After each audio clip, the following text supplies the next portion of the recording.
Hi hello. അപ്പൊ ഇന്നൊരു day my life ആണ്. അങ്ങനെ ഏകദേശം ഒരു കൊല്ലത്തിന് ശേഷമാണ് ഞാൻ ഒരു ഡേ മൈ ലൈഫ് എടുക്കുന്നത്.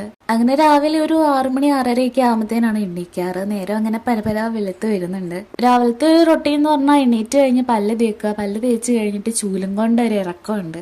ഒക്കുന്ന ടൈമിലൊക്കെ തലേദിവസേ തൂത്തുവാരി ഇട്ടിട്ടാണ് കിടക്കാറ്. പക്ഷെ ചില സമയത്ത് ക്ഷീണം കാരണം തൂക്കാറില്ല, രാവിലെ എണ്ണീറ്റാണ് തൂത്തുവാരുന്നത്. ഇപ്പോഴത്തെ ഒരു സാഹചര്യത്തിൽ ഒന്നല്ല 4 തവണ തൂത്തുവാരിയാലും മതിയാവത്തില്ല. കാരണം തനു വെളിയിലുള്ള ചപ്പ് ചവറും ഇലയും കാടും എല്ലാം പറിച്ചു. ഇപ്പൊ മഴയായോണ്ട് വെളിയിൽ പോയിട്ട് പുറത്തോട്ട് കയറുമ്പോഴെല്ലാം പെരക്കകത്തെല്ലാം കാലിലെ ചള്ള പറ്റാറുണ്ട്. അതുകൊണ്ട് ഇപ്പൊ രാവിലെ തൂത്ത് കഴിഞ്ഞ് ഞാൻ തുടയ്ക്കാറുണ്ട്. മഴക്കാലം ആയതുകൊണ്ട് എത്ര തുടച്ചാലും വൈകുന്നേരം ആകുമ്പോൾ പിന്നെയും ഒന്നുകൂടെ തുടയ്ക്കണം. തനുവിന്റെ കാര്യമാണ് പിന്നെയും പോട്ടേന്ന് വെക്കാം. ഞാൻ എത്ര തുടച്ചാലും തൂത്തുവാരിയാലും ഇതൊന്നും എന്നെ ബാധിക്കാത്ത കാര്യമെന്നും പറഞ്ഞ് നടക്കുന്ന ആളാണ് ടെസ.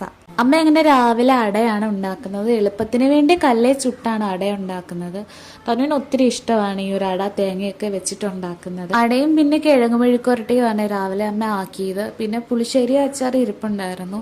അങ്ങനെ അരി വേവായോ നോക്കാനായിട്ട് എൻ്റെ കൊണ്ട് തരുന്നതാണ്. അങ്ങനെ അതെല്ലാം കഴിഞ്ഞ് അമ്മയോട് ഞാൻ പറയുകയാണ് ഡേ മൈ ലൈഫ് എടുക്കുവാണ്, അമ്മയുടെയും വീഡിയോ എടുക്കാം, അമ്മയും 4 പേര് അറിയട്ടെ എന്നൊക്കെ പറയുന്നത് കേട്ടോണ്ട് അമ്മ ചിരിക്കുന്ന ചിരിയാണിത്. അങ്ങനെ തൂത്തുവാരും തുടയിലൊക്കെ കഴിഞ്ഞ് പിന്നെ നേരെ പോകുന്നത് പാല് മേടിക്കാനാണ്. ഈ ഒരു ചോറ്റുപാത്രത്തിലാണ് പാല് മേടിക്കുന്നത്. പാല് മേടിക്കുന്നത് നമ്മുടെ അടുത്തുള്ള ഒരു വീട്ടിൽ നിന്ന് തന്നെയാണ്. അങ്ങനെ പാലൊക്കെ വാങ്ങി തിരിച്ചു വരുന്ന വഴിയാണിത്. വരുന്ന വഴിക്ക് നല്ലൊരു വലിയ പാറയുണ്ട്.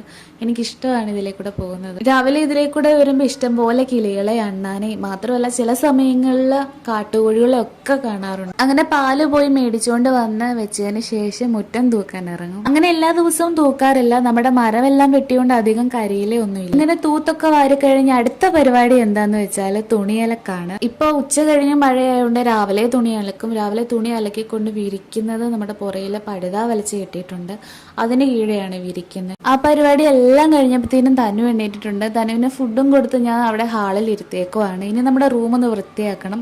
തനു ഉറങ്ങിയത് കൊണ്ടാണ് റൂം എണ്ണീക്കുമ്പോഴേ വൃത്തിയാക്കാൻ പറ്റാത്തത്. തനു ഉറങ്ങി എണ്ണീറ്റ് കഴിയുമ്പോൾ കട്ടിലൊക്കെ കുടഞ്ഞു വിരിച്ച് ഷീറ്റെല്ലാം മടക്കി വെക്കും.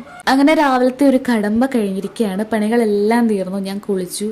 രാവിലെ അമ്മ അട ഉണ്ടാക്കിയിട്ടുണ്ടായിരുന്നു, പക്ഷെ നൂഡിൽസ് ഉള്ളതുകൊണ്ട് ഞാൻ അതാണ് തിന്നേ. അങ്ങനെ നൂഡിൽസും ചായയും കുടിച്ചു. സമയം നോക്കിയപ്പോൾ ഏകദേശം 12:30 കഴിഞ്ഞു. അങ്ങനെ ഉച്ചയ്ക്ക് ഒരു 2:30 ആകുമ്പോഴത്തേനും തനു ഉറങ്ങാൻ കയറും. തനു ഉറങ്ങി കഴിയുമ്പോൾ ഞാനും കിടക്കും. ഒന്നൊരു 10-20 മിനിറ്റ് ഒന്ന് മയങ്ങും. പിന്നെ ഒരു 4 മണി 4:30 ആകുമ്പോഴത്തേനും താഴേന്ന് അപ്പച്ചി കയറി വരും. അപ്പച്ചി കയറി വന്നാൽ പിന്നെ വൈകുന്നേരമേ പോകത്തുള്ളൂ. വൈകുന്നേരം അല്ല, രാത്രി ഒരു 8:30 ആകുമ്പോഴാണ് പോകുന്നത്. അപ്പച്ചി വന്നു കഴിഞ്ഞാൽ പിന്നെ എനിക്കൊരു ആശ്വാസം, എനിക്ക് പിന്നെ മാറിയിരിക്കാം. അപ്പച്ചി പിന്നെ തനുവിന്റെ പുറകെ നടന്നോളൂ. മഴയ്ക്കായിരിക്കും ഇപ്പൊ സമയം ഒരു 5:30 ആയിട്ടുണ്ട്. മഴയ്ക്കായിരിക്കും, നല്ല കാറ്റുണ്ട്. കുറച്ച് ചാണകം ഇരിപ്പുണ്ടായിരുന്നു, അത് ഞാൻ വെള്ളത്തിൽ ചാലിച്ച്. കുറച്ച് കറ്റാർവാഴയുണ്ട്, കറ്റാർവാഴയ്ക്കെല്ലാം ഒഴിച്ചു.